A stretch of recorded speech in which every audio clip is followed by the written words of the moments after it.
ఒకరు నచ్చకపోతే డిస్టెన్స్ పాటించు, అంతేకాని వాళ్ళ గురించి వేరే వాళ్ళ వద్ద డిస్కషన్ పెట్టొద్దు.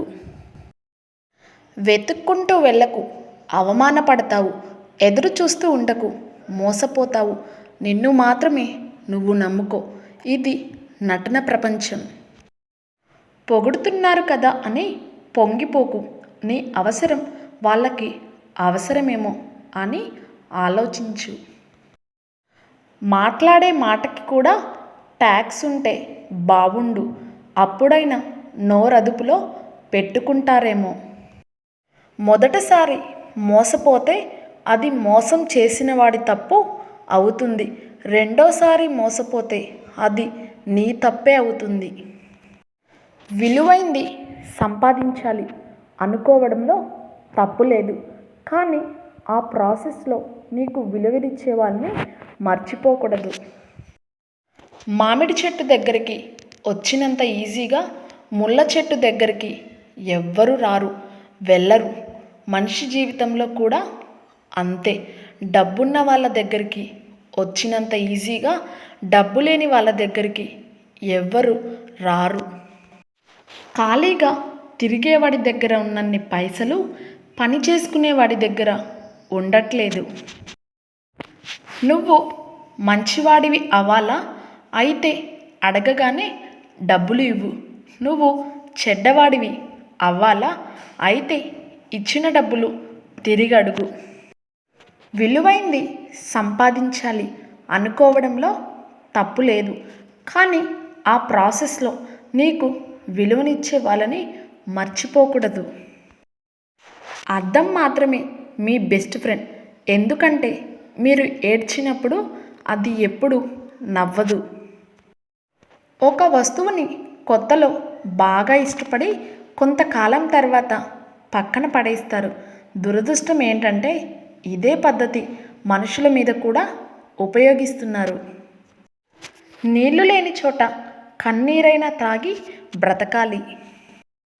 కలలు చాలా గొప్పవి. నిజం కాకపోయినా కాసేపైనా ఆనందాన్ని ఇస్తాయి. డబ్బును చూసి పుట్టే ప్రేమ ఖర్చు పెట్టేంత వరకు మాత్రమే. అందాన్ని చూసి పుట్టే ప్రేమ యవ్వనం వరకు మాత్రమే. మనసును చూసి పుట్టే ప్రేమ మరణం వచ్చేంత వరకే. నువ్వు గొప్పోడివి కాకపోయినా పర్వాలేదు, మంచోడివి మాత్రం అవ్వకు. ఎందుకంటే లోకం మంచివాడినే ముంచుతుంది. ఎవడో ఎగతాళి చేశాడని నీ జీవితం అంతటితో ఆగిపోకూడదు. ఎగతాళి చేసిన వాడు ఏడ్చే విధంగా ఉండాలి నీ విజయం. బుసలు కొట్టే పాము కంటే ఇతరుల గురించి గుసగుసలాడే మనుషులతోనే ఎక్కువ ప్రమాదం. కొందరు మనల్ని మట్టిలో తొక్కాలని ప్రయత్నిస్తారు, కొందరు తొక్కేస్తారు కూడా. కానీ వాళ్లకు తెలియదు మనం మొలకెత్తే విత్తనమని. జేబులో డబ్బు లేకపోతే మనకు మనమే నచ్చం. అలాంటిది మందికి ఎలా నచ్చుతాం? ఆడపిల్ల జీవితంలో ఏ తప్పు చేసినా శిక్ష కొంతకాలమే ఉంటుంది. కానీ ఒక మూర్ఖుణ్ణి పెళ్లి చేసుకుంటే మాత్రం జీవితాంతం శిక్ష అనుభవిస్తుంది. ఈ మూడు లేకుండా గుడిసెలో బ్రతికినా చాలు, వాడే నిజమైన కోటీశ్వరుడు. అప్పు, పగ, రోగం. తాతలు సంపాదించిన ఆస్తులుంటే రిచ్ అంటారు. ఎలాంటి బ్యాక్గ్రౌండ్ లేకుండా ఎదిగితేనే కింగ్ అంటారు. తండ్రి మాట విన్న కొడుకు, అన్న మాట విన్న తమ్ముడు, భర్త మాట విన్న భార్య చెడిపోయినట్లు చరిత్రలో లేదు. దేవుడు నిజాలని మాట్లాడమని, నోరుని అబద్ధాలని చూడమని కళ్ళనిస్తే మనం మాత్రం అబద్ధాలని నోటితో మాట్లాడుతూ నిజాలని కళ్ళతో చూస్తున్నాం.